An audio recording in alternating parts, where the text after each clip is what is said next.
Pakai mikrofon atau gimana nih? Pakainya.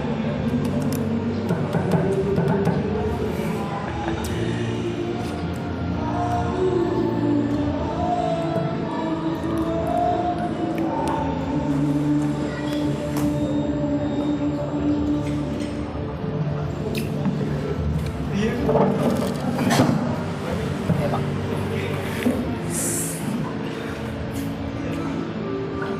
Udah. Udah mulai. Oke. Oke, baiklah. Pak. Link. Hah? Udah pernah. Tak link. Udah. Tak streaming. Udah. Oke, baiklah. Assalamualaikum warahmatullahi wabarakatuh. Waalaikumsalam warahmatullahi wabarakatuh. Selamat sore abang-abang dan kakak-kakak sekalian. Sore. Pertama-tama mungkin perkenalan. Barangkali belum ada yang kenal dengan saya. Perkenalkan, nama saya Tengku Kahar. Biasa dipanggil Kahar. Kadang-kadang kamu manggil Tengku. Kadang-kadang dulu pas demo dipanggil Bung Tengku. Nah, jadi singkat cerita seperti itu. Kemudian kebetulan saya juga belum kenal dengan abang di samping. Mungkin boleh bang, abang perkenalkan juga dengan siapa bang? Hasani. Oke, bang Hasani berarti. Oke. Karena kita juga mungkin udah hampir jam 4, mungkin langsung saja kita tembak langsung ke materi kita terkait skeptisisme. Karena background saya juga bukan dari mahasiswa filsafat tapi dari mahasiswa ilmu hukum. Mungkin bisa kita langsung saja. Mikrofonnya saya akan serahkan kepada bang Hasani. Saya persilakan bang.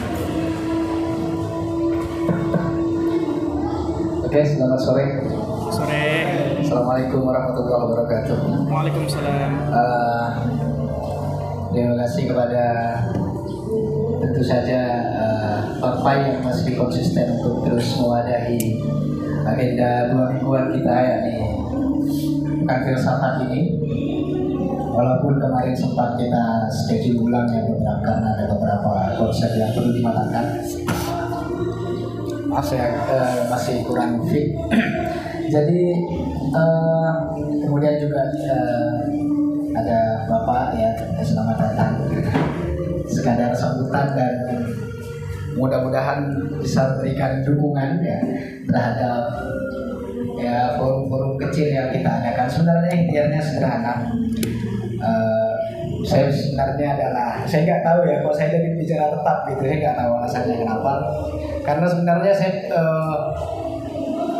memiliki idenya Bapak gitu. Jadi sebenarnya saya anggota yang turut serta mengeksekusi saja sebenarnya. Cuma karena memang tujuannya sama, yakni setidaknya kita mencoba untuk memasarkan filsafat, barangkali masih ada peminat ya di tengah kecenderungan berpikir yang belakangan ini sudah sangat instan. Maksud saya sudah sangat instan. Alangkah baiknya forum-forum semacam ini kita gunakan untuk merawat beberapa pengetahuan yang mungkin oleh sebagian orang dianggap asing saja. Padahal sejatinya kalau kita benar-benar berbicara filsafat ya dia merefleksikan banyak hal. Dia sangat primordial bagi manusia. Saya ingin menggarisbawahi itu khususnya ketika berbicara skeptisisme saat ini. Ya, jadi kemarin kita sudah berbicara metafisika, sudah berbicara dengan Pak Arif juga tentang konsep-konsep dasar antara filsafat Barat dan filsafat Timur. Karena sebenarnya perannya agak dibagi Pak. Jadi antara saya bagian filsafat Timur gitu. Karena mungkin memang secara wajah saya lebih ke timuran. Walaupun Pak Arif sebenarnya tidak ke barat-baratan juga gitu. Jadi beliau yang lebih fokus dan konsen di filsafat Barat kan, karena memang backgroundnya di situ. Ketika saya berbicara filsafat Barat, tentu dalam kapasitas saya sebagai orang yang pernah menerima filsafat Barat sebagai sebuah materi perkuliahan, karena ya saya dianugerahi untuk bisa belajar filsafat waktu itu di SD Al-Farabi di Malang. Jadi ya mungkin sebatas di situ saja, sehingga mungkin satu dari sekian elaborasi dan konsep-konsep dasarnya tentu Pak Arif yang seharusnya bertanggung jawab untuk terus serta hadir, karena bagaimanapun ya beliau adalah jajaran pembesarnya kira-kira. Kalau saya masih anak bawang, serius masih anak bawang. Tapi bagaimanapun itu dengan penuh kerendahan hati saya mencoba untuk menyentuh saja, dan selebihnya saya minta komentar. Oleh karena itu saya sepakat sekali dengan penamaan di Vaplab itu sebagai penyeduh ya. Orang yang nyeduh kopi ini kan bukan tentu seorang barista sejati, boleh jadi dia sedang magang. Jadi atau sedang mencoba untuk menawarkan aroma kopi terbaiknya untuk kemudian diberikan komentar. Lebih tepatnya saya di situ sebenarnya. Jadi sedang mencoba menyeduh untuk teman-teman yang hadir pada kesempatan sore kali ini untuk kemudian diberi komentar. Tentu saja demi perbaikan-perbaikan baik untuk agenda ini ataupun terhadap muatan-muatan materinya. Nah, sekali lagi itu adalah jasa besar Magpie tentu saja yang layak untuk kita masukkan di ini ya, untuk kita daftarkan di Kemendikbud Award. Kan Kemendikbud biasanya tiap beberapa tahun memberikan award khusus gitu ya. Salah satunya yang layak sebenarnya Magpie itu memperoleh itu. Benar nggak Pak? Benar nggak Pak? Ini benar. Ya karena Magpie masih ragu-ragu, kayaknya Kemendikbud juga akan ragu-ragu lah. Oke, jadi skeptisisme ini sebenarnya adalah rancang paling awal ataupun hal yang paling pertama kali dalam filsafat itu pasti skeptisisme. Sebelum segala sesuatunya diperbincangkan. Kalau kita ikut mata kuliah yang sudah rapi, biasanya mata kuliah filsafat itu dimulai dari ontologi. Maksudnya kalau kita kuliah filsafat secara runtut, pasti mula-mula yang diperbincangkan ontologi. Karena memang problem ada, ontologi itu kan soal ada, persoalan ada. Karena memang para filsuf itu saking tidak punya masalahnya sampai ada pun dipermasalahkan. Barang ada loh itu Paul ya, dipermasalahkan. Yang problem bagi kita kan sekarang justru yang tidak ada itu yang bermasalah, tidak ada uang. Itu kan masalah terbenar. Kalau ada uang ya sebenarnya tidak ada masalah. Oleh karena itu para filsuf itu sebenarnya gerombolan orang-orang yang dari masa ke masa. Sebenarnya orang-orang yang malas untuk larut dalam satu hal itu para filsuf ya. Dan dia memilih untuk menarik diri kemudian memikirkan fenomena itu saja. Oleh karena itu para filsuf itu jangan sering-sering diajak untuk terjun ke lapangan, karena memang para filsuf itu orang-orang rumahan gitu saja. Oke. Jadi skeptisisme sebelum berbicara segala sesuatu ini core-nya ya. Kalau secara istilah dari akar katanya dalam bahasa Yunani, ringkasnya skeptisisme itu adalah kecurigaan. Kecurigaan yang mendorong orang untuk melakukan investigasi atas suatu hal. Jadi kecurigaan itu begini, salah satu bapak ontologi yang paling terkenal di barat ya tentu kita akan mengakui bahwa itu adalah Martin Heidegger. Martin Heidegger ini disebut orang yang jadi perbicaraan tentang filsafat kira-kira sebelum Martin Heidegger itu penuh dengan tabu tebal. Satu-satunya orang yang mampu menjernihkan itu katanya Martin Heidegger. Katanya itu tentu saja klaim murid-muridnya kan yang mengagungkan gurunya. Tentu kalau bukan muridnya Heidegger tidak akan bilang gitu. Jadi pengagum dan pencinta Heidegger itu menganggap bahwa Heidegger itu telah menjernihkan filsafat dari masa ke masa. Ketika orang-orang berbicara tentang being atau ada itu, ontos itu ya, sesuatu yang ada itu sebagai ada yang transenden, ada yang tidak tersentuh. Ya, ada yang maha tinggi, ada yang maha luhur, ya. Itu tiba-tiba saja Heidegger itu mengatakan enggak, ada itu sesuatu yang wujud aktual, sesuatu yang mewaktu. Oleh karena itu dia menulis salah satu karya yang sangat monumental, Being and Time atau Saying in Say. Itu kan buku babon tentang Heidegger.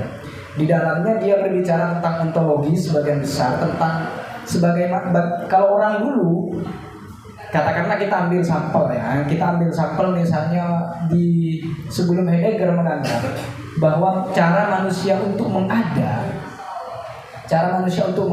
itu harus mampu menyelesaikan dirinya, mampu menghabiskan dirinya. Artinya agar kita bisa mengenal siapa diri kita, bahasa simpelnya begitu, maka kita harus meniadakan diri kita dulu untuk memperoleh status ada kita. Kita manusia untuk mengetahui sebenarnya manusia seperti apa kita harus menyampingkan diri kita dulu, karena diri kita dianggap sebagai sesuatu yang tidak jernih. Sehingga asosiasinya ketika kita berbicara tentang siapa manusia yang ideal tentu yang dimaksud, manusia yang paripurna, manusia sebagai makhluk spiritual yang tidak tersentuh oleh kenyataan. Sehingga definisi manusia yang terbaik kalau menurut para filsuf sebelum Heidegger, ini saya generalisir saja, maksudnya biar untuk memperingkas, ya adalah pararsi, orang-orang yang melakukan tapa brata, orang-orang yang hidup-hidupnya menyepi dan menyendiri. Itu adalah orang-orang suci yang sudah mengenal dirinya, sehingga dirinya sudah tak bergantung lagi dengan dunia, tak bergantung lagi dengan A, B, C, kira-kira demikian. Tapi ketika Heidegger datang, enggak. Manusia itu yang sejati adalah mereka yang bisa larut dalam kehidupannya, larut dalam kesehariannya. Manusia yang sejati adalah manusia yang bekerja, lazimnya manusia biasa, yang ketika lapar dia tidak pura-pura nahan lapar, dia akan berusaha cari nasi untuk makan. Kalau di sini, ya kalau di barat cari roti lah, kira-kira gitu. Artinya Heidegger membawa konsep ada itu sebagai sesuatu yang sangat aktual, sehingga wajar kalau dia kemudian dianggap sebagai bapak ontologi filsafat barat dan dianggap telah merekonstruksi ulang bangunan filsafat. Oleh karena itu beberapa santrinya, ya biar agak ini dan agak sedikit Bang. Oleh karena itu beberapa santrinya misalnya sangat dikenal karena pemikirannya yang sangat fenomenologis lah gitu. Dan misalnya Edmund Husserl dan lain-lain adalah santri-santri kebanggaan Heidegger yang kemudian pengaruhnya tidak hanya dalam filsafat tapi juga masuk ke dalam dunia penelitian tentang fenomenologi. Bahwa misalnya diktum Zusammensel itu kan diktum fenomenologi yang paling terkenal dari Edmund Husserl, bahwa segala realita pada waktunya akan menampakkan diri pada kita. Segala realitas itu akan kembali kepada dasarnya. Artinya ketika kita melihat suatu fenomena, biarkan saja fenomena itu nanti akan nampak sendiri. Jangan diotak-atik, jangan diapain. Sebentar lagi dia akan ketahuan apa fungsinya, akan menampakkan diri seperti apa karakternya. Karena itu memang itu adalah, makanya disebut dengan fenomenologi transendental. Artinya akan ada momen-momen transendensi di dalam satu fenomena yang membuat dia akan nampak apa adanya. Tentu saja itu nanti akan mendorong orang untuk menggali fenomena-fenomena lebih mendalam sehingga benar-benar kelihatan intisari daripada suatu fenomena. Nah itu kayak ini sekadar pembabakan saja. Pada intinya adalah skeptisisme itu adalah awalnya. Jadi momen skeptis ya itu selalu terjadi mendahului dari momen apapun. Kita mungkin mengenal Pairon ya. Pairon itu salah seorang filsuf fenomenologi yang paling terkenal, atau Xenopones ya.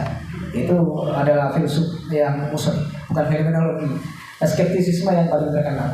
Apa yang dimaksud dengan skeptisisme mereka? Mereka itu adalah ketika mereka keberlimpahan suatu pengetahuan. Ya, pada zaman Yunani kuno tentu saja orang Yunani itu sudah dianugerahi keberlimpahan pemikiran lama. Jadi mereka itu dianugerahi keberlimpahan pemikiran itu lama sekali. Mulai dari para filsuf alam misalnya, bahkan pra filsuf alam, orang-orang kuno di Yunani itu sudah membincangkan hal-hal yang ya sudah sangat filosofis kira-kira demikian. Sehingga keberlimpahan itulah yang kemudian melahirkan gerakan skeptisisme awal. Skeptisisme itu adalah kondisi di mana kita stuck karena ragu. Jadi skeptis biasanya kalau dalam bahasa Arab itu dimaknai di bahasa Arabnya syukuk ya. Syukuk itu syakun, artinya ragu, keraguan-raguan. Tapi bukan keraguan-raguan pasif. Oleh karena itu skeptis itu bukan sekadar ragu. Keraguan yang dia diakibatkan oleh keberlimpahan suatu pengetahuan. Di satu sisi tidak ada satupun yang layak untuk diketahui. Itu problemnya. Jadi di satu sisi pengetahuan, informasi kok banyak sekali kayak zaman sekarang maksud saya. Tapi tidak ada satupun yang bisa menyajikan kebenaran fenomena itu, kebenaran dari struktur pengetahuan itu. sehingga membuat orang-orang itu skeptis terhadap kondisi itu. Jadi dia sebenarnya bukan kondisi pasif dan tidak acuh, tapi kondisi stuck di mana orang itu mulai mempertanyakan apa yang mereka bawa, kemudian apa yang bisa mereka ambil dari yang mereka bawa. Ini kan sebenarnya momen-momen setiap orang pasti melewati itu. Orang yang terutama misalnya yang bergelut dalam dunia akademisi, momen-momen semacam itu kan selalu ada. Misalnya kita diberi keberlimpahan data, tapi data itu mau diapain? Gimana cara kita memvalidasi, mensortir, menentukan sesuai dengan tujuan yang kita mau? Di situ kan kita sampai pada momen-momen skeptik itu. Tapi walaupun skeptisisme itu skeptisisme biasa.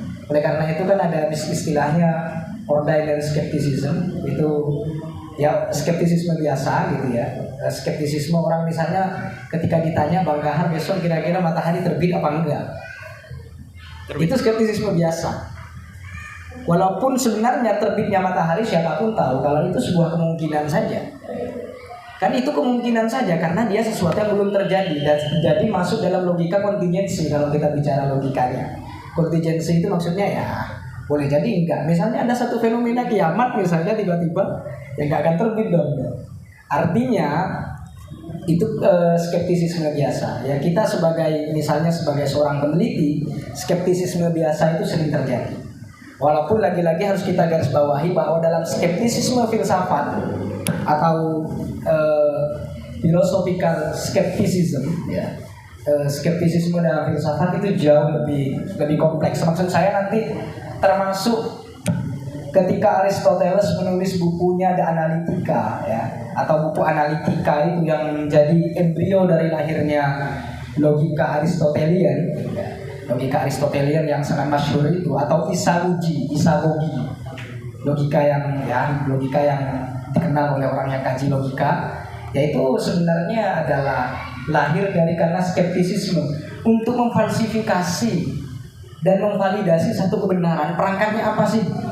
Aristoteles mengatakan perangkatnya ya bahasa itu sendiri. Uji kemapanan premisnya, uji kemapanan kesimpulannya, nanti akan kita ketahui valid apa enggak. Nah kira-kira begitu, sehingga lahirlah logika. Uji dulu premisnya, misalnya kesimpulan Anda adalah A. Kenapa bisa A? Kok bukan B, bukan C? Oh ternyata ada premis mayornya. Kalau bukan A, misalnya A fenomenanya B, setiap B fenomenanya C. Kesimpulannya adalah setiap A sama dengan C misalnya. Itu kan sebenarnya logika Aristotelian yang digunakan secara cukup didaktik sebenarnya. Artinya cukup menghibur untuk kita terapkan dalam terutama untuk diskusi sehari-hari, ya, logika semacam itu sangat enak. Oleh karena itu logika Aristotelian itu pengaruhnya kita tidak bisa bohong ya sampai hari ini. Sekalipun beberapa filsuf analitis ya seperti Julius Ayers atau sampai Bertrand Russell nanti akan menghabiskan itu dikira istilah logika Aristotelian itu udah gak relevan kan, macam-macam lah. Tapi itu maksud saya itu lahir karena skeptisisme. Kondisi skeptik yang filosofis maksud saya. Skeptisisme filosofis itu tidak mempercayai tentang kemapanan suatu pengetahuan selagi tidak ditemukan validasinya. Itu adalah momen-momen skeptisisme. Dan dia melahirkan banyak sekali varian cara untuk memvalidasi pengetahuan. Sehingga momen skeptik itu penting.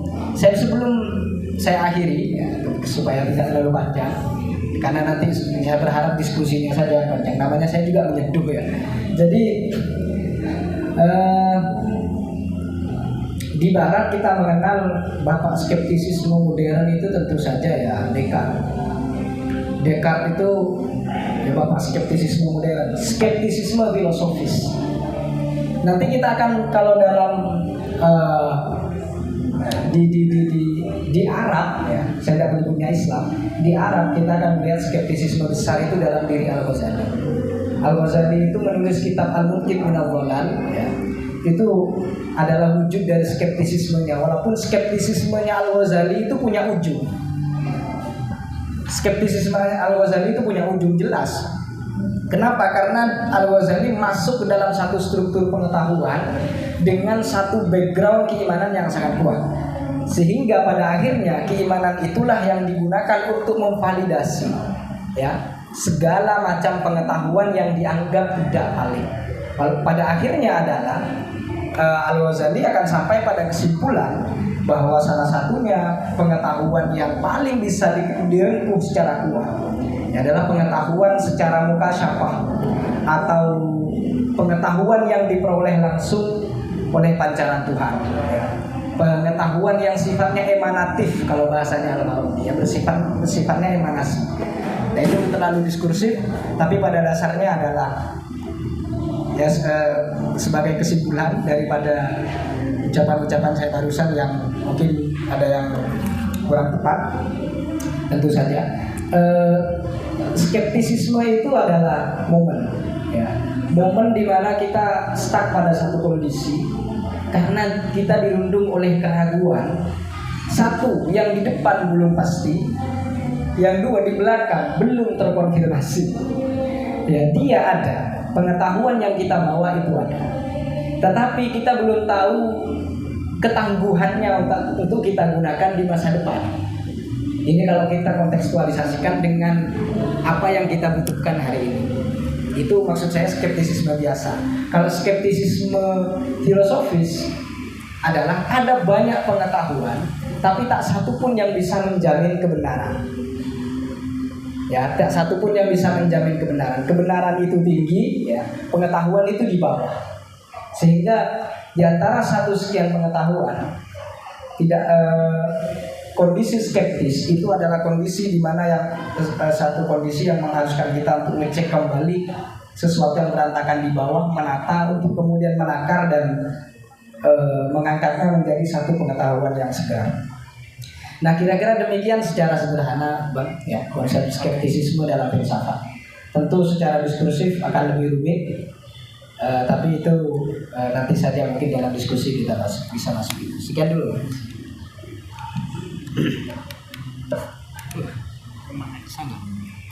Oke, bisa. Oke.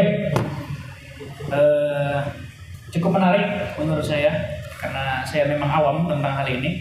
Tapi saya pikir seperti yang Bang Hasan dikatakan bahwa skeptisisme yang Abang bahas ini pada akhirnya memicu begitu banyak pemikiran atau school of thought gitu ya.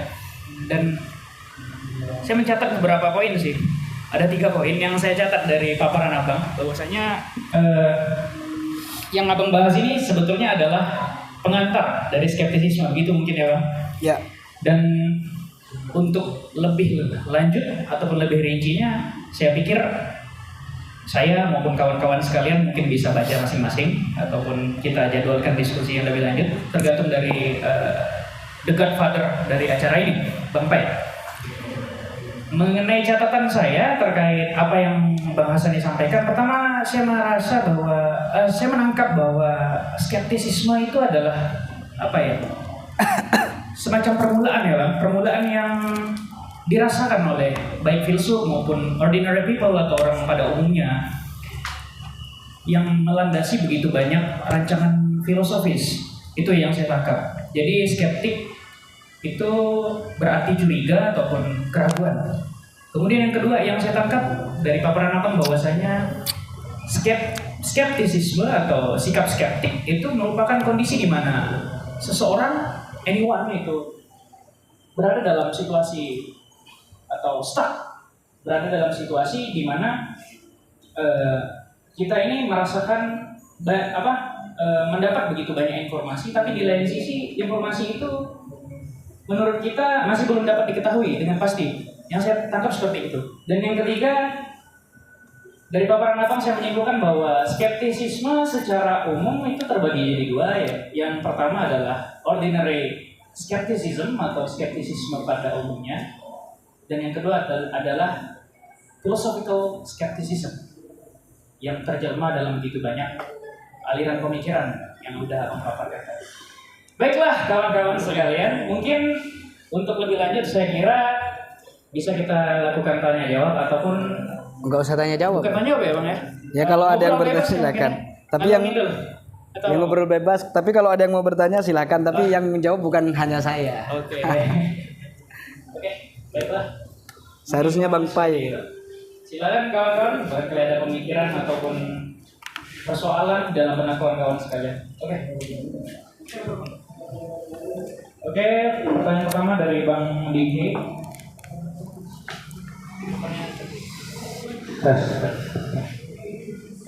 Assalamualaikum warahmatullahi wabarakatuh. Waalaikumsalam warahmatullahi wabarakatuh. Perkenalkan, nama saya Diki, salam kenal. Nama Halo, Bang. Oke. Disclaimer dulu Bang, saya bukan dari kalangan filsafat, saya tidak ngerti sama sekali. Ya, Jadi kalau ada kawan yang ngomong filsafat tuh saya sampai bilang kau ini ngomong apa? Sampai gitu saya bilang karena saya tidak ngerti. Tapi pas pemaparan Bang Asani tadi ini saya lumayan terbuka gitu, lumayan terbuka. Ada ketertarikan sedikit lah.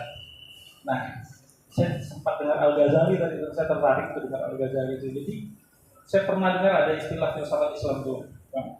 Saya tidak ngerti sampai ini hari filsafat Islam itu apa. Yang mana ternyata ada permulaannya sikap skeptis. Ya, ada rasa ingin tahu, ada keraguan. Muncul dalam benak saya tadi, apa perlunya filsafat Islam itu, apa perlunya gitu. Maksudnya dalam arti kesempurnaan Islam itu sendiri dalam perspektif orang Islam ya, udah sempurna gitu dan kita ragukan. Jadi ada juga dulu saya lupa kawan saya waktu SMA kayaknya itu ngomong soal pertanyaan ada keraguan ya dalam Islam itu, saya bilang kalau ragu kok keluar ya. itu solusi terbaik tuh. Kalau orang ragu soal Islam kok keluar ya, ngapain tunggu Islam itu saya bilang gitu loh. Kalau saya tidak ragu gitu loh. Walaupun saya tidak taat amat bang gitu loh. Jadi ini pertanyaan saya tadi, apa perlunya filsafat Islam yang didasari oleh keraguan itu tadi? Kemudian, ini mungkin agak out of the topic sih bang. Kalau orang filsafat tuh berpikirnya bumi itu bulat atau datar. Nah itu saya penasaran terus terang. Orang filsafat bagaimana mikirnya gitu. Itu sih sementara itu dulu sih bang. Makasih.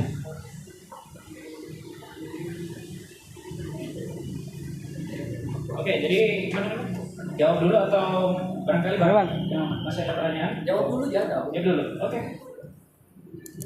Ya, saya jawab pertama, nanti mungkin teman-teman yang lain bisa menanggapi dan melengkapi tentu saja. Begini, pertanyaan pertama Bang Diki ya. Salam kenal Bang. Jadi tentang apa sih sebenarnya filsafat Islam? Kita itu tentu ketika disebut dengan filsafat Islam itu adalah filsafat yang sudah mengalami islamisasi, Bang. Beberapa tokoh ya, beberapa peneliti mungkin lebih enak bagi mereka untuk menggunakan term filsafat Arab. Tepatnya demikian, filsafat yang mengalami, yang ketika sampai di Arab, karena kita tidak bisa lepas Arab itu ya terjadi Helenisasi kan lumayan lama di Mesir dan seterusnya. Itu sehingga bahasa-bahasa Yunani termasuk kekayaan alam filsafat Yunani itu mengalami vernakularisasi bahasa, kira-kira demikian, sehingga ya tepatnya filsafat Arab saja gitu. Karena memang di antara kekayaan naskah itu tidak hanya filsafat-filsafat yang ditulis oleh umat Islam. Dulu saya sempat diskusi sama Bang Fauzi mungkin beberapa bulan yang lalu tentang bahwa kekayaan naskah filsafat di Arab itu ya juga beberapa ditulis oleh para filsuf yang latarnya adalah Nasrani. Ya judulnya benar-benar bahasa Arab. Misalnya ya, salah satu kitabnya Yahya bin Adi, itu muridnya Al-Farabi itu. Al-Farabi itu dikenal muslim, namanya Muhammad Abu Nasr Muhammad Al-Farabi. Ada Muhammad yang jelas Islam. Salah satu muridnya adalah Yahya bin Adi, bahkan dia dianggap sebagai orang yang banyak mensyarahi pemikirannya Al-Farabi, memberikan komentar, memasarkan dan seterusnya. Namanya Yahya bin Adi. Nama kitabnya adalah Kitabun Al-Maqalah fit Tauhid. Itu padahal di dalamnya Trinitas, Bang. Artinya maksud saya ya teologi Nasrani, teologi yang waktu itu tentu saja sudah Konsili Nikea kan. Jadi sudah teologi yang sudah sesuai dengan itu. Di dalamnya membahas tentang bagaimana salasah akonim ya, 3 oknum di dalam Trinitas itu terasumsikan menjadi satu sehingga tidak cacat istilah monoteisme di dalam ketauhidan mereka. Jadi maksud saya adalah satu term filsafat Islam, oke, itu sebagai term yang sudah lama kita terima. Tetapi dalam pandangan yang lebih luas lagi sebenarnya agar tradisi atau termnya bisa juga mencakup tradisi-tradisi filsafat yang lebih luas, yaitu sebenarnya filsafat Arab. Hanya kebetulan orang Arab banyak orang Islam pada saat itu ya, filsafatnya jadi filsafat Islam. Tapi ini saya jelaskan yang agak dulu Bang ya, yang agak tepi jurang dulu. Misalnya kita mengenal seorang penulis filsafat terkemuka tahun 1980-an ya. Bukunya sampai sekarang itu menjadi buku babon bahkan di Azhar Mesir. Itu misalnya Al-Falsafah Al-Islamiyah karya Dr. Ibrahim Matkur. Jadi banyak sekali karya-karyanya Ibrahim Matkur itu sudah banyak diterjemahkan ke bahasa Indonesia karena memang dia dia mengatakan bahwa filsafat Islam itu memang layak dipertahankan secara istilah. Karena kalau tidak ada istilah filsafat Islam, itu filsafat itu tidak akan punya identitas. Justru ketika ilmuwan Yunani dipindah ke Arab, Islam yang mewarnai filsafatnya. Islam yang mewarnai filsafat itu. Dan beliau mencocokkan beberapa konsep-konsep dasar dalam filsafat Yunani dengan konsep-konsep dasar dalam katakanlah sistem berpikir, kosmologi, teologinya orang Arab pada saat itu Islam. Ya, sehingga ditemukan memang kecocokannya, sehingga terjadilah sinkronisasi ya antara filsafat Yunani dengan filsafat Islam pada saat itu. Sehingga secara jamak ketika filsafat itu sudah mulai keluar dari Arab, maka nuansa Islamnya tidak berkurang. Termasuk ketika banyak berpindah ke Eropa ya, teologi Islam itu justru banyak masuk. Misalnya salah satunya kitab yang dipakai oleh para teolog Nasrani di abad-abad pertengahan ya, Summa Theologia, punya siapa? Summa Theologia Santo Agustinus ya. Sorry. Ya. Maklum Bang, lagi pilek. Ya, Thomas Aquinas. Jadi itu orang Naples ya, Napoli ya. Kemarin Napoli kalah lawan Barcelona ya. Jadi orang Napoli beliau maksud saya. Ya barangkali ada penggemar Napoli di sini kan. Jadi orang Napoli, beliau menulis buku Summa Theologia dan sebagian besar ditemukan kesamaan dan tentu saja sangat dipengaruhi oleh pemikir skolastik Islam sebelumnya. Ya, seperti Al-Ghazali, Ibnu Sina lah, macam-macam. Jadi itu sangat mempengaruhi literatur Summa Theologia sebagai teologiae gitu. Sebagai salah satu buku induk dalam teologi Nasrani yang berkembang di barat pada saat itu. Nah, jadi filsafat Islam itu tentu jenis kelaminnya adalah filsafat dan Islam itu. Filsafat yang sudah sangat diatur oleh beberapa undang-undang agama. Misalnya begini, saya kasih contoh. Awal-awal orang yang pertama kali menggunakan filsafat itu dengan kata hikmah ya, itu adalah Ibnu Sina. Walaupun yang mempopulerkan nanti adalah Ibnu Rushd yang membandingkan antara kata al-hikmah dalam Islam dengan al-falsafah yang artinya cinta kebijaksanaan dalam Yunani. Dia yang menakarnya, memang benar apa enggak gitu. Hikmah dengan filsafat itu memang satu konsep apa enggak sih? Dan itu jelas kalau kita merujuk pada Ibnu Sina, kata al-hikmah masih digunakan secara taken for granted lah, istilahnya belum benar-benar kaku. Setelah masa Ibnu Rushd, nanti Ibnu Rushd akan menulis salah satu kitab yang paling terkenal adalah Faslul Maqal. Faslul Maqal fi ma baina syariah wal hikmah fil ittisal. Amin ya rabbal alamin. Itu buku bagus ya. Faslul Maqal itu, dan di sana secara terang-terangan dia menggunakan kata al-hikmah dengan syariah di sisi lain. hikmah untuk filsafat, syariah untuk legislasi agama.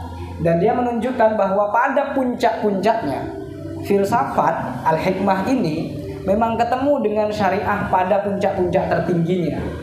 Ya, tentu saya tidak akan mengurai secara panjang. Pada dasarnya adalah ketika Islam mengatakan bahwa filsafat itu hikmah, sedangkan orang Yunani mengatakan filsafat itu cinta kebijaksanaan, itu sudah jelas bahwa yang disebut dengan hikmah itu sudah sangat agamis maknanya. Yang disebut dengan hikmah itu kan kalau dalam bahasa sehari-hari, misalnya ada ungkapan begini nih, misalnya MC Manchester City itu juara IPL, kemudian baru saja kemarin Manchester United ya itu juara FA Cup, kemudian Liverpool itu Carabao Cup, kemudian Chelsea ini kan juara dapat hikmahnya istilahnya. Dia dapat hikmah dari perjalanan mereka gitu. Artinya hikmah itu sesuatu yang dia belum berwujud ya, belum berwujud tapi dia dihasrati. Itu kalau hikmah.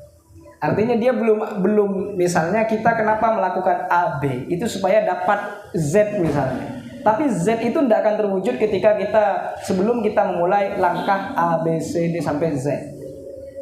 Nah, oleh karena itu yang disebut dengan filsafat dalam Islam yang dipadankan dengan hikmah itu adalah sesuatu yang sudah terkonsep demikian. Beruntungnya karena memang tidak ada satu doktrin pun, ini kabar gembiranya ya. Tidak ada satu doktrin keagamaan pun, tak ada satu doktrin tentang realitas tertinggi pun ya yang paling bisa dipertanggungjawabkan oleh akal manusia kecuali asumsi bahwa Tuhan itu hanya satu. Kebenaran itu hanya satu. Dan itu kan satu-satunya yang paling tegas dan tidak mencela-mencela adalah dinut tauhid, agama yang diperkenalkan oleh Muhammad di abad ke-7 itu. Agamanya Nabi Muhammad, ini saya bukan khutbah ya, tapi maksud saya ingin menceritakan di mana filsafat Islam ini ada. Jadi salah satunya adalah agama yang dibawa oleh Muhammad pada abad 7 itu salah satu teologi yang paling simpel. Oleh karena itu Montgomery Watt yang menulis tentang Muhammad the Statesman atau Muhammad sang negarawan, itu dia membuktikan bahwa salah satu alasan kenapa dalam dakwahnya 22 tahun saja kok Muhammad itu udah bisa ngubah Hijaz, udah bahkan sampai keluar Hijaz, keluar Arab Saudi itu loh, orang Arab Saudi kan, jadi sudah sampai keluar sampai ke negeri-negeri terjauh, sampai ke Transoksiana yang jauh sekali dari jangkauan Arab Saudi pada saat itu. Kok bisa sampai ke situ? Alasannya simpel saja kalau kata Montgomery Watt ini ya, adalah karena sistem teologinya sederhana. Jadi tauhid itu salah satu sistem teologi yang paling bersederhana. Bukan untuk mengkomparasikan atau mendiskreditkan pandangan selain teologi tauhidnya Nabi Muhammad, tetapi kalau kita melihat konsep teologi yang lain itu agak ribet. Karena apa? Harus memposisikan beberapa dewa lain misalnya dalam konstelasi ketuhanan itu. Kalau kita ngecek misalnya ke dalam tradisi pagan ya, pagan itu kan sama, ketika ditanya Tuhan mereka siapa, yang menciptakan langit bumi siapa, yang mereka jawab Allah.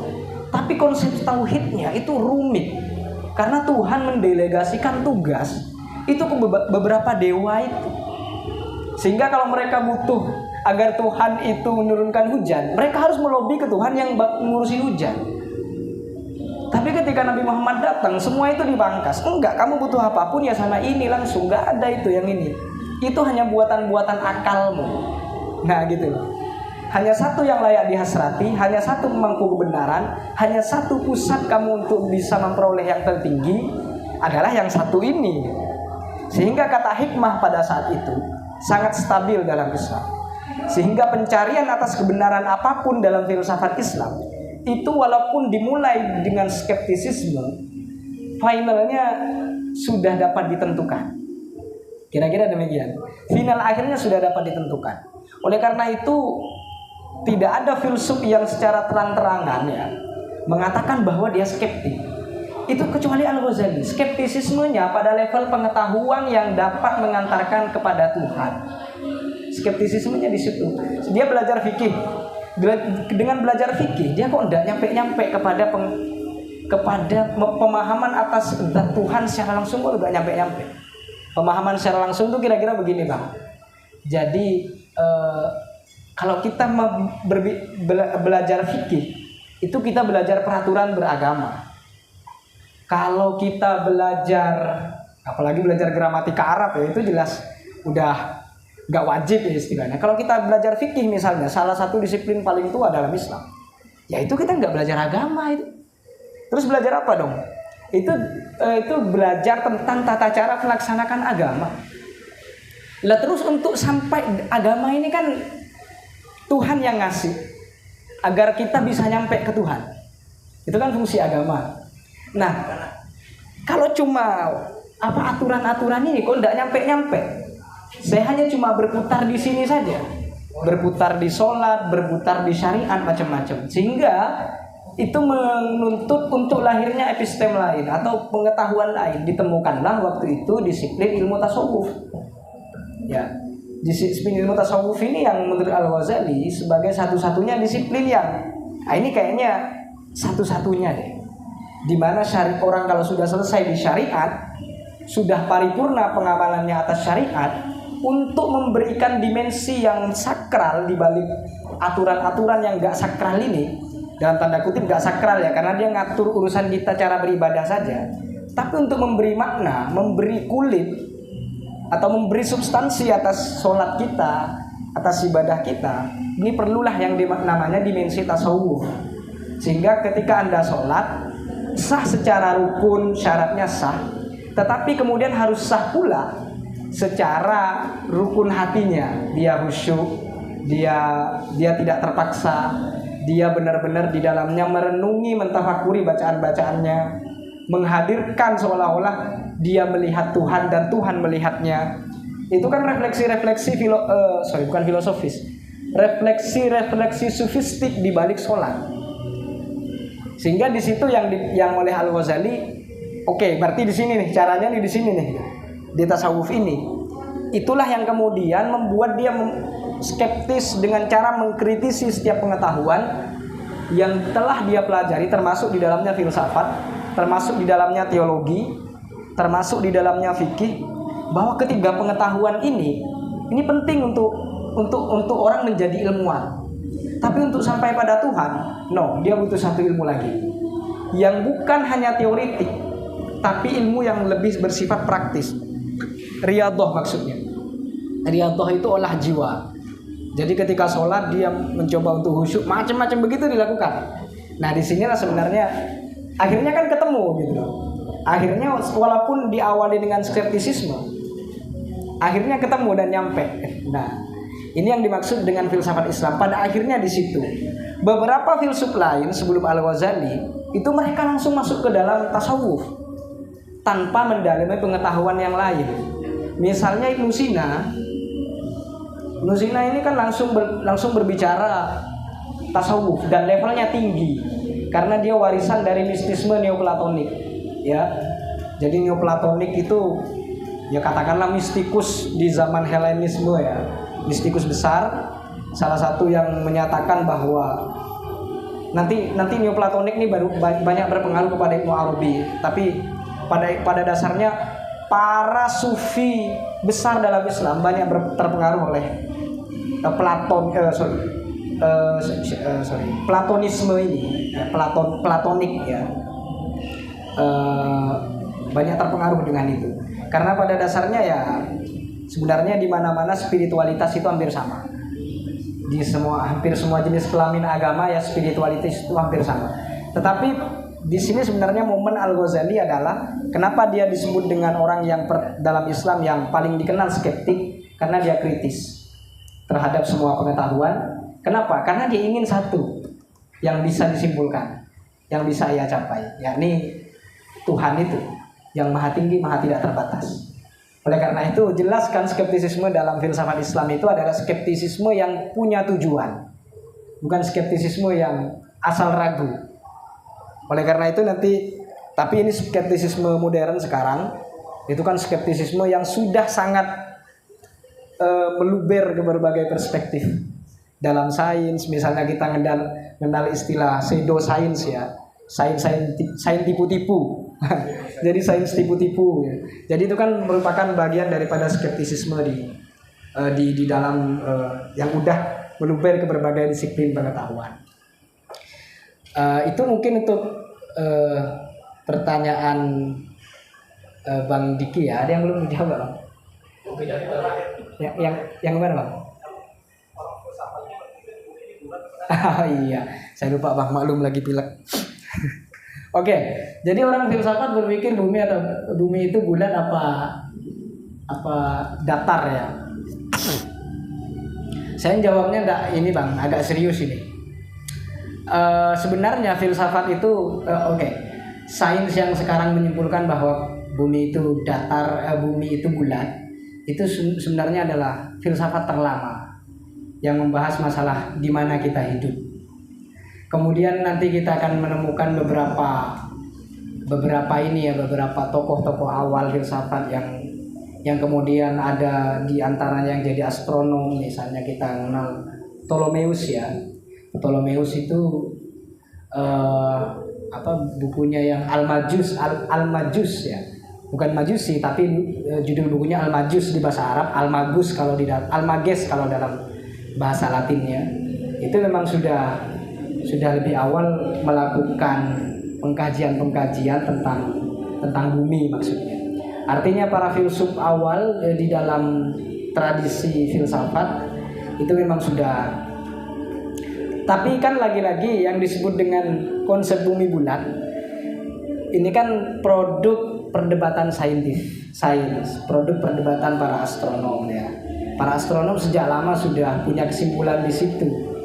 Tetapi hanya saja itu belum jadi masalah ketika tafsir tunggal gereja pada saat itu yang mengakibatkan Galileo Galilei itu harus dihukum gara-gara berbicara itu karena konfrontasinya dengan gereja.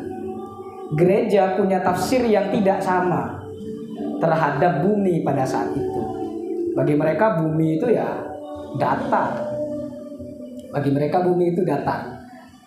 Dan walaupun kita melihat perkembangan tafsir atas naskah-naskah Bible yang mengatakan bahwa bumi itu datar sudah banyak diinterpretasikan.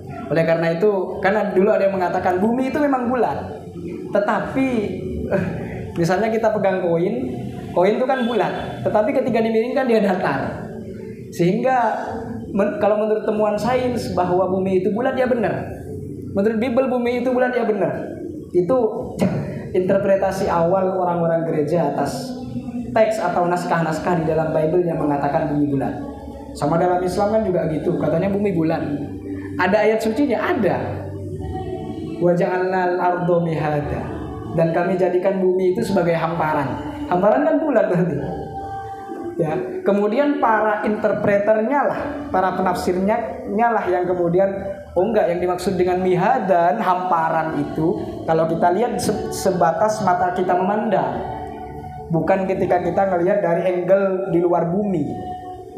Kalau kita ada di bumi, karena yang dirujuk adalah fungsinya. Nah begitu juga dengan para interpreter dari kalangan Nasrani juga mengatakan demikian. Hanya saja di awal-awal itu memang konfrontasinya keras. Dan kalau kita berbicara tentang bagaimana Galileo Galilei, ada satu buku bagus tentang sejarah persekusi di berbagai dunia. Salah satunya di dalamnya ada persekusi terhadap Galileo Galilei itu ternyata tidak murni urusan sains, itu urusan politik sebenarnya.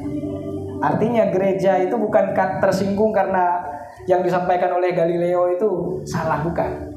Tapi karena itu lebih tepatnya ada intrik politik yang akhirnya alasan itulah satu-satunya yang membuat mereka absah untuk menghukum si Galileo. Ada intrik ya, istilahnya begitu. Itu kalau kita berbicara behind scene-nya ya tentang Galileo. Oke, mungkin ini kayak kebanyakan Bang ya. Itu saja Bang, tentu saja dari kakak dan bapak-bapak dan ibu-ibu sekalian. Silakan. Oke, masih ada pertanyaan, bapak-bapak, ibu-ibu, kakak-kakak dan abang-abang? Oh ada nih, oke. Kebetulan Lord Pai ada pertanyaan. Silakan Lord. Terima kasih kakak. tadi yang menarik dari penjelasan atau pemaparan Hasani itu adalah bagaimana filsafat Yunani gitu ketika masuk di negeri Arab gitu kan, itu tuh ada kayak Arabisasi terhadap filsafatnya sendiri. Ya. Gitu kan. Jadi ada plan gitu, percampuran atau lokalisasi atau naturalisasi dalam ulang. Apakah mungkin gitu ketika kita belajar filsafat hari ini kita bisa mengklaim juga ada filsafat Pontianak gitu. Masa pada dahulu ada filsafat Islam atau filsafat Arab, kayaknya boleh kita canangkan gitu. 10 tahun ke depan ada filsafat Pontianak gitu. Kita klaim ya. Filsufnya siapa? Maulana bisa jadi kandidat. Ya. Ya mungkin saya rasa sebenarnya makanya sekarang juga ada perkembangan dari filsafat Nusantara gitu. Nah teman-teman juga jangan kira tidak ada filsafat Nusantara, dan ternyata ada gitu. Dan saya rasa mungkin sama kali fenomena yang terjadi seperti yang di Arab tadi, iya kan? Nah sebelumnya kita juga akan minta saran, saya akan minta Pak Idam. Nah kebetulan ada Pak Dr. Idam, seorang akademisi juga. Sepertinya kita layak untuk meminta wejangan, masukan gitu. Betul. Terutama di dunia akademik, karena kita di sini rata-rata pengen ini Pak, haus akan ilmu pengetahuan.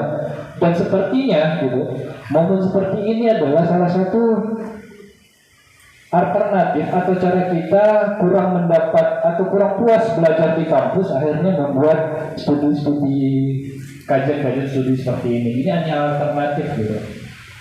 Mohon Pak. Ya Pak, mohon sekali Pak. Baik, assalamualaikum warahmatullahi wabarakatuh. Waalaikumsalam warahmatullahi wabarakatuh. Saya nih, ini Pak, saya bukan orang filsafat, tapi pernah jamah filsafat walaupun hanya dalam teks. Filsafat itu kan adalah bagaimana cara pandang manusia, memandang dunia dan seluruh isinya. Jelasan seperti itu.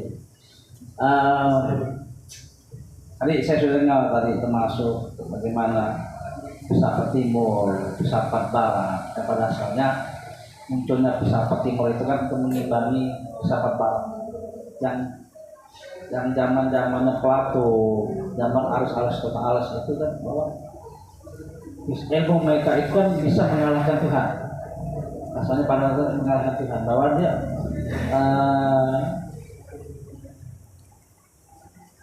bagaimana sih memikirkan yang Tuhan buat itu kan, sehingga bahayanya gitu orang-orang yang filsafat itu matinya tuh tragis. Ada yang nembak kepalanya, ada yang nabrakkan diri di kereta api karena dia mencari kebenaran di atas kebenaran, karena dia menganggap ilmu itu paling tinggi, kebenaran itu nanti dulu. Saya kalau bimbing mahasiswa itu begini, mengapa sekolah itu pintar, perfect, sekolah itu perfect, mendapat nilai bagus, harusnya kan tidak ada masalah kan, harusnya. Tapi saya teringat omongan abang tadi, ada bahasa ada itu. Nah, jadi mengapa sekolah itu pintar, bagus, masalahnya apa? Karena muncul masalah. Kenapa? Karena gurunya hebat. Asal gitu. Nah, konteks skeptisme tadi itu tadi jawabannya itu bahwa adanya keraguan manusia, ya, keraguan manusia. Saya pernah baca bukunya Herman Swandy yang judulnya itu saya lupa sebenarnya. Roda berputar, langit bergulir, roda berputar, atau kebalik. Itu yang selalu saya ingat, selalu untuk menjawab filsafat itu jangan begini, jangan sampai akal mengalahkan hati. Karena keraguan itu kan karena akal kita, kan bisa enggak? Kan nggak usah kita bicara banyak lebar tentang orang, tapi tentang kita sendiri kan, bisa enggak? Karena skeptis nih kan, skeptis pada kita sendiri kan. Bisa enggak? Nah, tapi kita punya hati. Hati selalu memberikan yang terbaik ya Pak. Hati itu selalu memikirkan terbaik, walaupun kadang-kadang versinya berbeda. Nah, itu yang selalu saya ingat. Jadi kalau skeptis itu tadi munculnya di situ, karena akal kita itu mengalahkan hati kita. Nah, kembali kepada filsafat yang lama, nah, itu memang tadi saya pernah baca juga itu Al-Ghazali itu, ada saya punya buku tapi saya lupa taruhnya di mana. Pernah saya baca, saya punya karena itu terjemahan saya beli di pameran buku di Bandung. Masa tak lauknya di mana? Sampai saya baca teosofi Soekarno Hatta dan para penggerak panutan kita. Nah, intinya bahwa dikatakan tadi bahwa filsafat itu kan berpikir zaman dulu yang ribet dan yang ribet itulah yang membuat kita jadi ragu-ragu. Oh saya gitu, saya tuh kalau emang ribet ragu saya kok ribet. Mengapa? Karena banyak pertimbangan. Nah sekarang kembali lagi asal tadi saya bilang bagaimana jangan sampai akal kita menyalahkan hati kita. Nah kenapa? Akal kita bagus, tapi hati bilang jangan, atau hati bilang lakukan. Nah itulah intinya situ untuk menjawab skeptismenya. Bahasanya sudah ya, bang ya. Bisa saya baca itu bukunya tuh. Saya baca bang buku itu, tapi saya nggak bisa mengatakan bahwa itu sebagai satu. Kalau mau bicara filsafat dengan apa ini kalah ini. Cuma kan lebih dulu belajar. Nah, Betul. jadi itu nggak ada. Jadi kok jadi skeptis gitu ya. Nah ini saja ya. Nanti mungkin kita bisa diskusi lagi karena sumber bacaan saya terbatas. Karena memang buku filsafat itu kalau kita dulu baca kuliah itu bacanya Jujun, Yeah. buku Jujun itu. Oh, Jujun Surya Sumantri. Nah, ada 3 jilid bukunya. Saya cuma bisa baca 2. Nah, salah satunya tadi itu premis mayor minor. Nah, kalau A betul A betul B. Nah itu. Nah itu saja ya. Nanti mungkin kalau lain bisa jawab. Tapi bagus diskusi ini udah nggak membuka wawasan. Memang kalau belajar filsafat ini jangan, kalau mau ragu sekali. Kalau jangan karena saya takut tragisnya baru itu matinya tuh tragis itu. Bukan diri. Kenapa? Gimana itu? Itu bukan fakta di negara-negara Eropa itu kan itu. Jadi ujung-ujungnya dia ateis. Itu ini ada di negara-negara Eropa itu karena dia masih menjunjung nilai filosofi lampau, ujung-ujungnya ateis dia. Ya, oke. Itu aja Pak Fadli. Terima kasih Pak. Terima kasih banyak Pak. Kita mudah-mudahan nanti ada waktu dan kita akan tagih juga kan. Karena ada satu disertasi yang ditulis beliau itu keren sekali gitu. Itu bicara tentang pertahanan nasional juga kan. Judulnya itu budaya saprahan atau tradisi saprahan sebagai resolusi konflik. Nah itu kan sesuatu yang layak kita sebarluaskan pengetahuan itu gitu. Karena ternyata kita juga punya cara, masyarakat punya cara dan mudah mendarah daging untuk mengatasi konflik. Nah karena kalau dalam perspektif hukum akan berbeda lagi. Terima kasih Pak atas waktunya. Mudah-mudahan nanti saya akan tagih Pak. Siap. Waktunya Pak berbicara itu. Ini ada Kak Vivi juga kalau minta itu kan silakan. Oke, silakan Kak. Ini ditodong ya jadi. Oke, terima kasih nih akhirnya saya bisa punya kesempatan untuk ikut di Pekan Filsafat setelah 2 kali tidak cocok waktunya ya Pak. Saya dengar ini dari Bang Pai itu akhir tahun lalu kayaknya. Cuma memang baru berkesempatan ini bisa ikut, jadi salam kenal. Saya juga sama ya, bukan orang yang sangat mengerti filsafat, tapi memang tertarik sama cara berpikirnya orang filsafat nih kan kayak tadi itu udah adanya jadi masalah gitu kan. Benar ya, karena memang bagi saya yang ada saja dipertanyakan itu cerdas. Kenapa dia bisa ada gitu kan? Apa sih dia ada nih karena apa sih kan? Gitu. Jadi dia menggunakan otaknya untuk bertanya. Bagi saya itu sebuah kecerdasan karena nggak semua orang punya cara berpikir seperti itu. Kebanyakan orang itu ya udahlah ada, terima aja kan. Gitu. Kalau orang filsafat ini rata-rata semuanya pemikir. Kalau sama skeptisisme ya, kayaknya saya bagian dari itu ya. Saya selalu meragukan diri saya sendiri.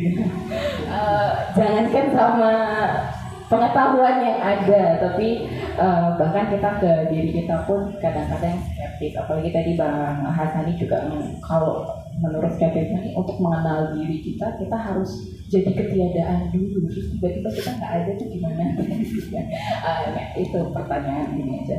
Tapi ya saya suka bagian itu. Berarti kita kayak ibaratnya kayak saya datang hari ini dalam kondisi kosong. Berharap diisi dengan hasil diskusi kita, materi yang disampaikan hari ini. Itulah. Kalau saya datang penuh nanti saya sombong, jadi saya datangnya harus kosong. Kebetulan saya tadi suka nih bagian yang ada menghasilkan singgung kondisi saat ini. Benar, kalau saya sepemikiran dengan itu. Harusnya di masa sekarang kita sedang mempertanyakan. Skeptis ya, kita mempertanyakan saking banyaknya informasi yang ada, kita sampai nggak tahu mana yang benar gitu. Kayaknya harusnya kita mulai skeptis saat ini ya, harusnya muncul pemikiran-pemikiran baru di masa ini. Karena benar, kebetulan saya bekerja di bidang informasi, yang informasi itu sangat banyak, pseudoscience itu sangat banyak. Kita yang bukan saintis akan sulit menguji itu. Kalau kita yang tidak berpikir cerdas, tidak berpikir kritis, kita nggak akan menerima itu apa adanya gitu. Kayaknya pikiran bagi saya sekarang ini kita harus mulai skeptis sama banyak hal. Saking banyaknya sesuatu yang dianggap benar sampai kita tidak mengetahui mana yang kebenaran sesungguhnya. Karena sekarang ini yang biasa itulah yang benar, bukan yang benar yang dibiasakan. Itu yang saya tangkap begitu bangsa. Saya suka sekali maksudnya. Mungkin lain waktu kita bisa ketemu ya. Saya suka. Mudah-mudahan punya kesempatan waktu lagi untuk bertemu, saling share. Terima kasih.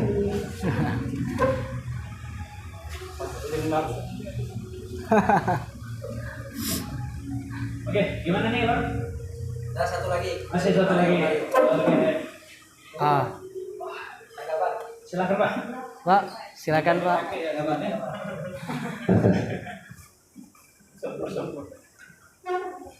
Assalamualaikum warahmatullahi wabarakatuh. Waalaikumsalam. Sebelumnya mohon maaf telat. Nggak ada waktunya sih. Info dari Gus Fauzi Ayo. ada acara. Ternyata saya pun skeptis dalam mimpi tadi. Untuk acara ini keren sih Bang, mohon izin. Saya dapat info dari Gus Fauzi terkait acara pekan filsafat. Rasa-rasa setahun ini selama di Ponti saya baru di Pontianak. Baru ini saya dengar ada acara pekan filsafat di Pontianak. Jadi tanggapannya cukup keren. Kedepannya mungkin saya harap acara ini bisa diikuti oleh lebih banyak orang ada yang dari mahasiswa mungkin ya. Jadi saya punya harapan mungkin bisa seperti siapa itu yang terkenal tuh? Itulah. Mudah-mudahan abang bisa seperti itu. Jadi dari saya cukup sekian. Nanti mungkin bisa ngobrol lagi. Assalamualaikum warahmatullahi wabarakatuh. Waalaikumsalam.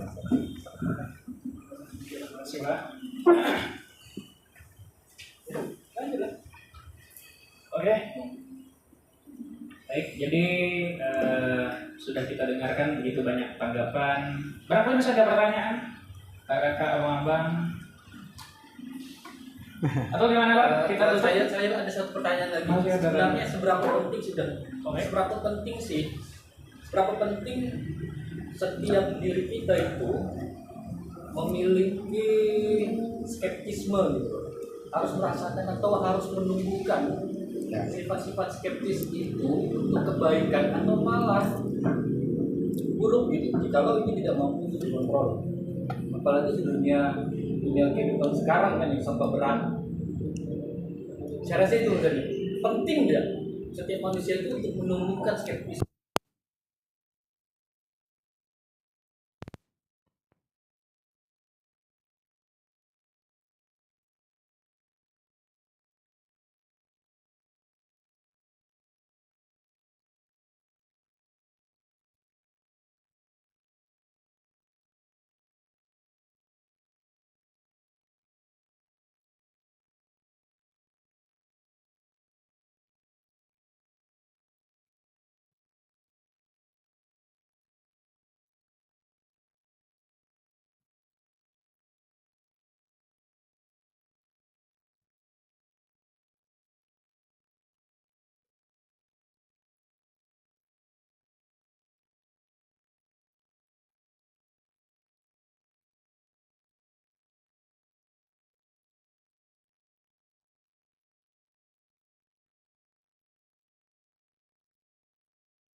relasi antara rasionalitas dan moralitas dalam proses afirmasi dari skeptis itu. Berat pertanyaannya. Paul. Wajar kan calon filsuf? Calon filsuf. Bikin cabang filsafat baru mau. Udah Paul. Bang. Silakan. Oke, jadi pertanyaan Paul ini bagus sekali ya. Sudah rasionalitas dan moralitas tadi ya bahasanya ya. Wah, kalau ada tas-tasnya tuh biasanya moralitas, tas atau kertas gitu-gitu tuh Mul. Oke. Jadi sebenarnya ketika orang berada pada persimpangan yang makanya pentingnya skeptisisme itu harus punya induk. Tadi Pak Idam sudah menjelaskan tentang betapa fenomena yang mengantarkan orang pada ateisme yang besar-besaran di awal abad modern di Barat itu, walaupun sampai sekarang karena udah mendarah daging Pak ya, udah jadi budaya ateisme itu ya tidak bertuhan itu sudah menjadi budaya gitu. Padahal awalnya ya kita harus akui bertahun-tahun sebenarnya di Barat itu masyarakat religius semua. Karena memang ya mereka adalah masyarakat yang ya bisa dikatakan religius ya pada awalnya. Tapi karena akhirnya mereka punya sejarah buruk dengan gereja ya.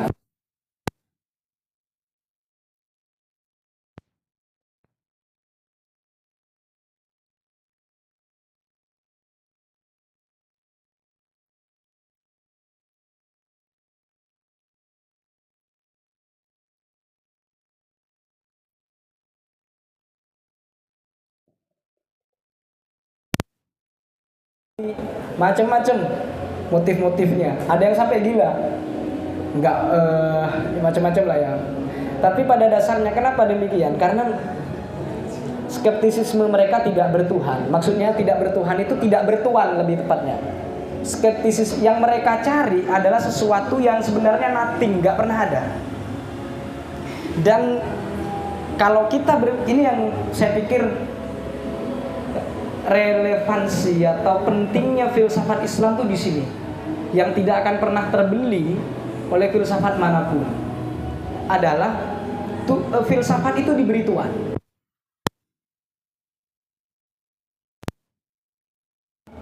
Temannya atau filsafat itu diberi saudara tua. Siapa saudara tuanya? Agama. Nah itu maksud saya. Saudara tua daripada sebuah kebijaksanaan ya, itu adalah agama. Tidak bisa tidak tanpa agama ini. Bukan yang saya maksud adalah agama yang sudah baku ini ya, itu apapun lah, terserah. Tetapi pada dasarnya agama ini kan menyediakan satu premis penting. Agama ini menyediakan satu poin penting dalam filsafat. Apa? Setinggi-tingginya kamu, itu pasti satu yang maha benar. Nah, itu kan sebenarnya berangkat dari logika sederhana bahwa tidak ada satupun ya yang tidak terhenti di dunia ini. Karena mustahil ada yang namanya regresi. Regresi ini berantai-rantai nggak pernah putus. Setiap rantai pasti punya ujung. Setiap pemikiran pasti punya ujung. Setiap ikhtiar pasti punya ujung.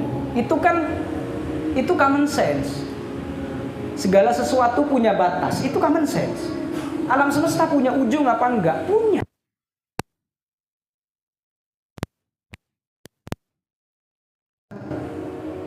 Dibahasakan ya titik akhir itu. Yang jelas para saintis kan cuma mengatakan expanding universe, dunia yang terus meluas macam-macam. Semesta yang terus meluas, cuma mengatakan begitu. Walaupun orang dulu sudah membincang itu. Oleh karena itu dia perlu bertuan, perlu berteman.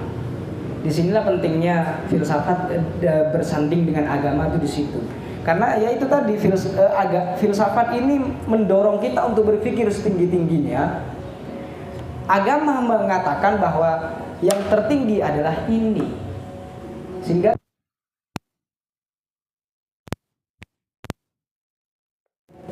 Nah, kira-kira demikian. Kamu hanya akan berputar di situ dan mati di situ. Nah, begitu loh maksudnya. Jadi setiap skeptisisme harus ada batasannya, harus ada titik sentralnya. Jadi keraguan-raguan kita itu harus hadir dalam ruang. Makanya perlu yang saya sebut dimensi itu tadi. Dimensi di mana kita berada. Kita tidak boleh skeptis dengan apapun. Maksud saya ini pertimbangan moralitas. Maksud saya ketika Maul belajar skeptisisme hari ini, terus dia mencurigai, aku ini anaknya bapak atau apa mama aku ini mama asli atau bukan? Itu skeptis yang tidak tepat kan?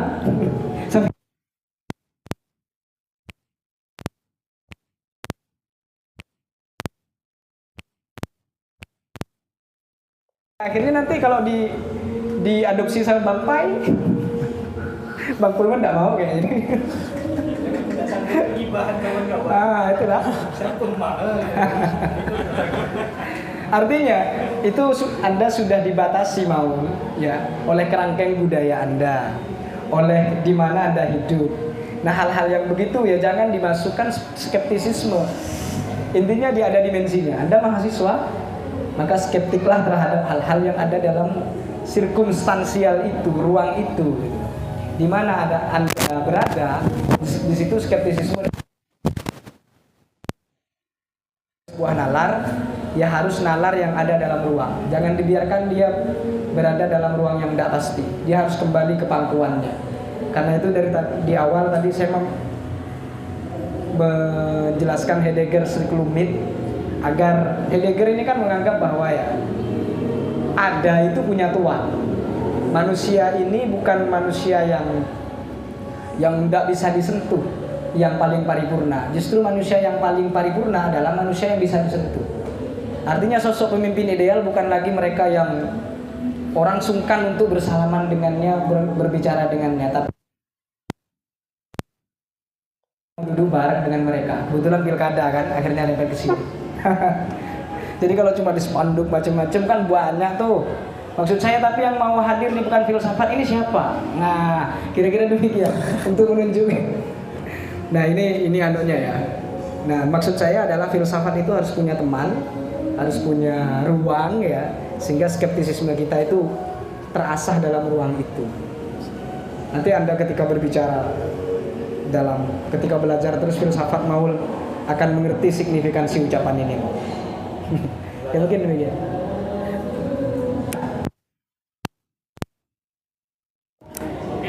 Bersama-sama sudah kita dengarkan seduhan dan bahasan dari Bang Hasani. Karena berhubung jam sudah mencapai 15.12 di handphone saya ya, mungkin saya pikir cukup sekian bahasan pekan filsafat ketiga pada hari ini yang berkaitan dengan skeptisisme. Kurang lebihnya saya pikir dari saya pribadi, saya mohon maaf atas segala kekurangan maupun keterbatasan pengetahuan saya khususnya terkait filsafat, karena saya pun merasa perlu banyak belajar. Saya pikir sekian dan terima kasih. Saya akhiri. Wassalamualaikum warahmatullahi wabarakatuh.